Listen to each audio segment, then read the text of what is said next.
So the Gambler 500 is this really awesome event. It can be a car show. It can be actual racing, sanctioned racing. It can be a party in a field with your friends. But at the end of the day, it is the world's largest trail cleanup. Over the course of the first 5 years of this event, they pulled over 1 million pounds of trash off public land. So the general kind of structure is you find a place for camp. You find a whole bunch of just local spots where people have abandoned trash. Like you'll have some bounties. Like if somebody leaves a boat, boats are really expensive to dispose of, so people will just abandon them for some reason. We see that as a challenge. Like we're getting that. So we'll go out there, chop it up, drag it in, stick it in a dumpster.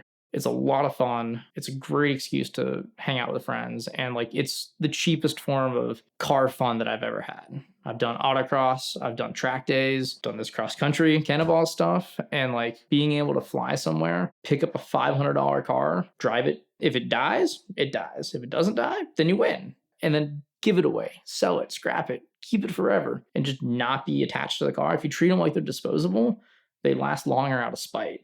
Just doing that is so much fun. This one event, it was right around Thanksgiving, so it was Thanksgiving themed. We called it the Gobbler, a little twist on the Gambler, the Gobbler, and this was up in Michigan.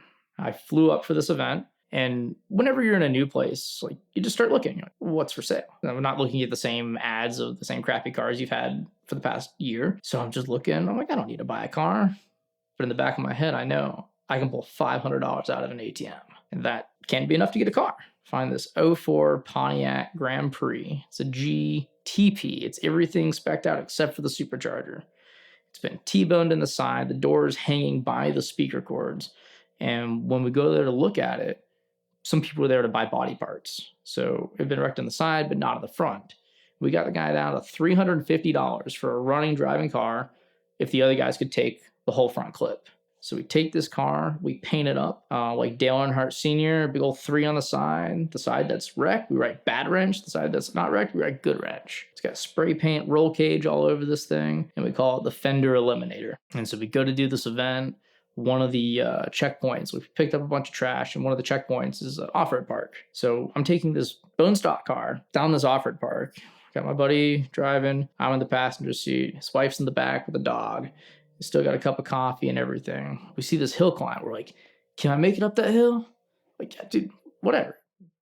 Car, like, go ahead, drive it up that hill. So at 40 mile an hour, we go to hit this hill. And right at the base of this hill climb, somebody had dug a big ditch to prevent people like us from doing the exact same thing we were doing. It was too late. Hit the ditch. Car goes down, car goes up, dogs flying, there's coffee everywhere. It's like, it's a mess. My friend passes the keys back to me. He's like, nope, you're good. I'm going to kill it. I'm like, well, it's like, it's okay if this car dies. Like, we're not trying to kill it, but if it dies, it dies. So I'm putting around this park, and I see some of our friends way on the other side. And there's 2 ways to get there. You can go around the off, or you can go down the hill and then back up the hill. And there's a little puddle at the bottom. The thing you don't think about ahead of time when there's a little puddle is you can't see the bottom of it. So I go to drive down this hill, and giant mud hole swallows the car. Whole front end, hydro locks, water pouring in the doors. We're like, yeah, this car's dead. We spend like 4 hours pulling it out and, waiting on my buddy to come back with their daily, give me a ride back to camp. We're like, we're going to crush the car. We got the title. We're going to give it away. And so I'm bored, and I got help. So we pull the spark plugs, spin it over. Oh, okay, it's not locked. Shoot some starting fluid down its throat, and we got a pop. Let's see what we can do. If we get this thing running, I don't know how, out of spite, or just sheer will to live, this thing's running. And I don't even tell my friend, well, hey, don't worry about the car, I'll meet you back. So we go back to this hotel. I show up in the car, and he's just blown away that this thing still lives. And I go to park it like an idiot, and I just smoke this curb. Just go to slam it in the curb, park it up on the curb, throw the keys in the dash, and walk away. I'm like, dude, we made it. And I wake up in the morning, I go to start the car, I make it a mile down the road, and it just stops. Well, when I had hit that curb, it broke the transcooler. It just puked all the ATF out. And I was like across the street from a Dollar General. So I go grab all the ATF they have. I put 15 quarts of ATF in that car just to make it down the road. Like, it's 2 quarts in, go for a mile. 2 quarts in, go for a mile. And I'm tired of buying ATF. Like, I've spent like $100 in ATF at gas stations and Dollar General. It's like, no, I'm done giving the car away. 2 years later, I go back to do another event up there. I call my friend because he was a tow truck driver. And he's like, yeah, I'll come get that car. I said, yeah, dude, we're going to start looking for another car. He's like, why? Yours is great. Like, what do you mean, the fender eliminator? Like, I killed that thing. He's like, nah. I put another trans cooler in it. It's good to go. It's got skid plate, Jeep tires. So we're doing all this. Sunday afternoon, we're doing awards at another off-road park. Most of these gambler events are like on public land.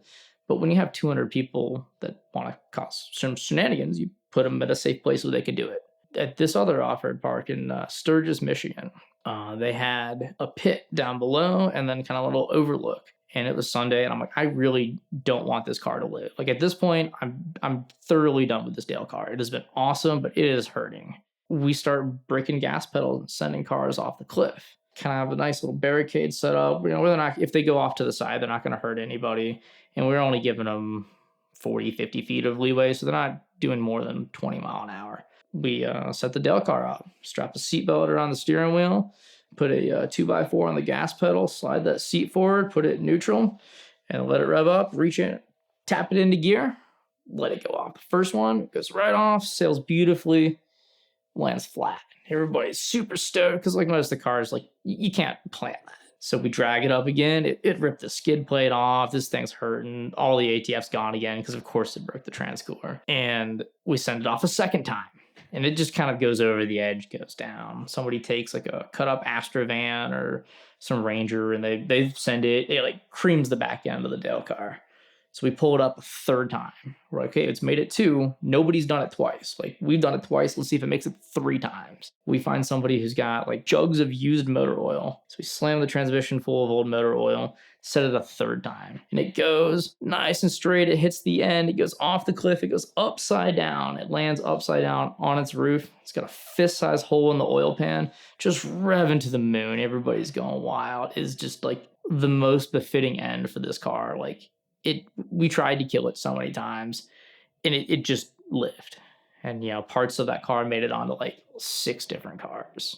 Somebody ended up, like, in the meantime, somebody had driven it to New York and back. Some girl, her daily broke. She drove it for 3 months. My buddy, he had registered it and everything. So we got a letter in the mail for like a seatbelt recall. So we brought it in for recall work. And the guys at the shop were like, what is this? Like, no, we're not doing it. He's like, yeah, no, like, you're doing it. Like, it's got the letter, like, this car, this VIN, like, you do the seatbelt recall. And they're like, okay. When you're buying a pre-owned car, it is critical to get a professional mechanic to inspect it every time. And so the Lemon Squad is the easiest way to do that and the most affordable. Generally within 24 or 48 hours, they can get somebody on site anywhere in the country with their nationwide network of trained professional mechanics that are going to give you a ton of pictures and a full report of exactly what's going on with this car. It's a great way to avoid scams, and it's a great way to get a very clear picture of the car that you're buying, and this ammunition can make you the shrewdest negotiator of all. It also makes the drive home a whole lot easier and keeps a little bit more money in your pocket, and I know that you'll love the results from the Lemon Squad. So check them out now at the link in the description below for a special discount and to make sure that you're buying the car that you think you are.